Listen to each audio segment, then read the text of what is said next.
Welcome to vTalkInsight, Market Drivers Daily for July 9th, 2026. Gulf tensions, an overheating AI capital cycle, and a more hawkish tone from central banks are colliding today, reshaping the risk backdrop across energy, equities, and rates. Let's start with how the latest flashpoints in the Strait of Hormuz are feeding into energy markets and broader macro pricing. Geopolitical risk in the Gulf has intensified, but oil prices are not responding as violently as the headlines suggest. Escalating U.S. Iran military tensions, reciprocal strikes, and a breakdown in transit arrangements around the Strait of Hormuz have brought tanker traffic close to a standstill and pushed insurance premiums higher. Yet Brent is hovering in the high 70s and remains roughly a quarter below recent wartime peaks. Compared with yesterday, when we highlighted a sharp 6 to 8% spike in Brent, today's picture points more to chronic disruption than an immediate supply shock. Shipping through Hormuz has slowed dramatically, with some vessels rerouting via Oman as Iran seeks to reassert control and even explore transit fees, while fertilizer exports and LNG flows are already being interrupted. Qatar's pause in LNG expansion after tanker attacks, Europe's likely failure to refill gas inventories to the usual 80 to 90% comfort zone, and high summer temperatures lifting gas demand in both Europe and the U.S. all reinforce a tighter backdrop for energy balances into winter. This combination is feeding an inflation floor, even as day-to-day oil pricing looks surprisingly calm. Diesel prices are at multi-year highs after Russia's export ban. European bond yields have swung higher and then partially retraced as oil rallied above $80 and then eased, and commodity prices more broadly are being used as a portfolio diversifier in the face of elevated geopolitical risk. At the same time, equity markets have shown resilience. Despite renewed U.S. strikes on Iran and near standstill Hormuz traffic, global equities are rebounding. U.S. tech and AI names in particular have acted as a relative safe haven, and oil prices are actually down around 1% on some of the worst headlines. The benign pricing of crude masks substantial tail risks that could reprice quickly.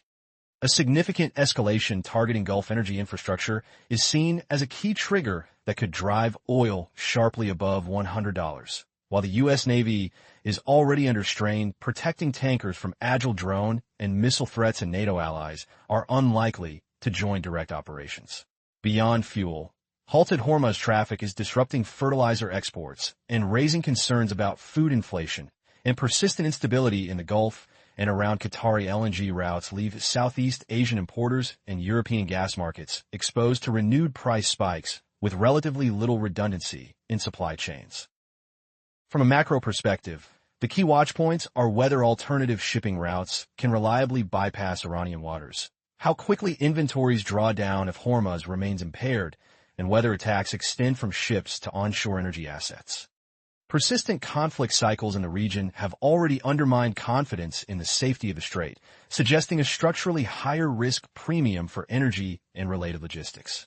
In summary, markets are treating today's tensions as a manageable, slow burn rather than a full-blown supply shock, but the path is asymmetric. A sudden hit to infrastructure could feed directly into inflation, central bank policy, and equity sector leadership. That brings us naturally to the AI complex, where capital, spending, and growth expectations are reshaping both risk appetite and the macro narrative. AI remains the dominant equity theme, but leadership within the trade is shifting.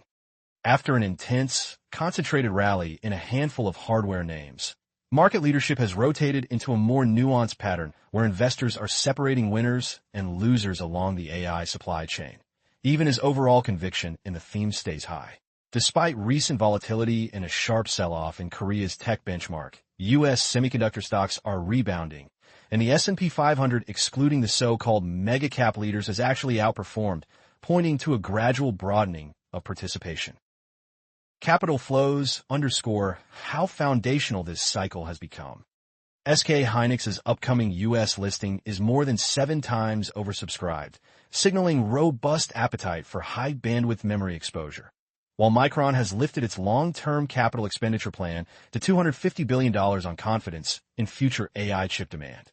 A forecast $10 trillion of AI-related investment through 2030, equivalent to roughly 10% of global GDP, frames the scale. Hyperscalers are shifting from funding capex out of free cash flow to tapping debt and equity markets. AI-themed issuance is tightening credit spreads, and high-yield credit is offering around 7% yields while financing key parts of the data center build-out. Under the surface, AI business models are evolving rapidly and adoption remains uneven. Enterprise customers are increasingly focused on controlling AI expenditure, with token costs still constraining broad deployment and efficiency becoming a key differentiator, illustrated by new models that are more than 50% more token efficient for coding tasks. Competition at the platform level is intensifying as well. One leading provider has seen its market share fall from about 60 to the mid-40s, while a rival has pushed average revenue per user from 50 cents to $2.76, underscoring the growth potential in enterprise-focused solutions. At the same time, large corporates like Starbucks are developing in-house AI-driven software to reduce reliance on external vendors. Meta is planning its own AI chips and exploring renting out compute and model access, and healthcare and biotech firms are using AI to accelerate drug discovery and operations, suggesting tangible asset-heavy sectors may enjoy more predictable earnings paths. All of this sits against increasingly demanding valuations. Market pricing for hyperscalers effectively assumes revenues and free cash flow will double within 3 to 4 years, while sector-level forecasts imply AI capex of $5 to $10 trillion through 2030 will need to be matched by trillions of dollars in new revenue. That would require sustained revenue growth above 100% annually for 5 years of massive scale, something no sector has achieved historically, especially as data center growth has already slowed from doubling each year to roughly 15%. Investors are flagging classic bubble characteristics: overinvestment, rising leverage as major tech firms issue large bond and equity deals, parabolic price moves in some infrastructure names, and a narrative that the cycle can last until long-term interest rates rise decisively. Yet the counterpoint is that structural demand still looks powerful. Compute and memory needs are outpacing current capacity. The memory industry has consolidated to just 3 major global players, and companies exposed to data center plumbing, such as optical transceiver makers and custom accelerators, are emerging as key beneficiaries. Dip buying in names like Micron, strong demand for AI-linked IPOs, and tight credit spreads all suggest investors continue to see AI as both a growth engine and, at times, a relative safe haven, even as some rotate towards sectors like healthcare that combine defensive characteristics with AI upside. Looking ahead, the critical questions are whether earnings and cash flows can catch up with expectations, how quickly token and infrastructure costs fall for enterprise users, and to what extent central banks start treating AI infrastructure as a durable inflation driver rather than a deflationary technology. That last point takes us to the evolving monetary policy backdrop. Monetary policy expectations have swung decisively away from rate cut hopes toward renewed tightening risk, with both energy and AI now feeding into the inflation debate. Recent Federal Reserve minutes reveal a more hawkish tone than many expected, and markets have largely priced out cuts for this year, instead debating whether 1 or even 2 additional hikes might be needed. The focus has shifted from headline inflation to the persistence of core pressures, especially if higher oil prices and heavy AI infrastructure spending keep input costs and electricity prices elevated. The Fed itself is divided but leaning toward a higher for longer stance. Minutes show some officials argued for a rate hike at the last meeting. Several policymakers see a clear case for further tightening, and 9 members expect at least 1 increase this year, while few believe policy is already restrictive enough to guarantee a return to the 2% target. AI is now explicitly described as inflationary by the Fed. Recent cost shocks from tariffs and energy have pushed the committee toward a more reactive, data-driven posture, and markets are pricing roughly a 25% probability of a near-term hike, with expectations for any further move pushed toward the fall. Stronger U.S. data and rising front-end yields have supported a firmer dollar, underpinned by elevated real interest rates and the possibility that rates rise further if returns to capital stay strong. Across the Atlantic, the European Central Bank and Bank of England face their own dilemmas. Markets are now pricing almost 2 hikes for each this year, partly in response to earlier surges in oil and gas.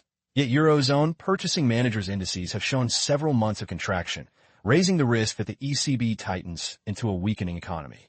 In the UK, long-term inflation expectations remain stubbornly high, with 5-year break-evens above 3% since 2016, underscoring credibility challenges for the Bank of England even after significant tightening.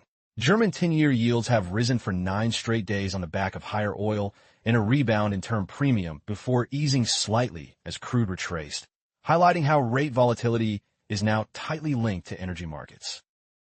For markets, the near-term message is resilience in the face of higher yields, but with clear fault lines. A recent $39 billion U.S. 10-year note auction was well oversubscribed even at the highest yield since last February, indicating robust demand for duration and a persistent flight to safety bid. Corporate credit remains firm. Spreads are tight, AI-related issuance is being absorbed, and high yield is seen as offering roughly one-third the volatility of equities while still providing around 7% yields, helping large semiconductor investments proceed despite rising policy rates. Equities, especially in the U.S., have so far tolerated the shift in rate expectations, and some analysis suggests that a single additional Fed hike may not pose a major threat to stocks unless it is followed by a clear series of further increases. The counter-view is that central banks may already be close to the limits of tightening. Some Fed watchers expect rates to stay unchanged for the rest of the year, pointing to labor markets that do not yet show a wage-driven inflation spiral and to the Fed's own guidance that further hikes are contingent on inflation remaining persistently hot. For the ECB, the risk of tightening into a downturn is becoming harder to ignore, while the Bank of England must balance its credibility problem against the growth drag from prolonged high rates. Looking ahead, the key catalysts for the rates complex are incoming inflation and wage data, the path of oil prices as Gulf tensions evolve, and any fresh signals from central bankers about how AI-driven investment and energy costs feed into their reaction functions. Together with the geopolitical and AI dynamics we discussed earlier, these policy choices will frame the opportunity set across duration, credit, and equity factor exposures in the months ahead. To wrap up, Gulf tensions are keeping a structural risk premium in energy and logistics, even if crude prices look deceptively calm. The AI theme is broadening beyond a narrow chip rally into a full ecosystem story that spans infrastructure, credit, and sector rotations, but valuations increasingly assume unprecedented growth.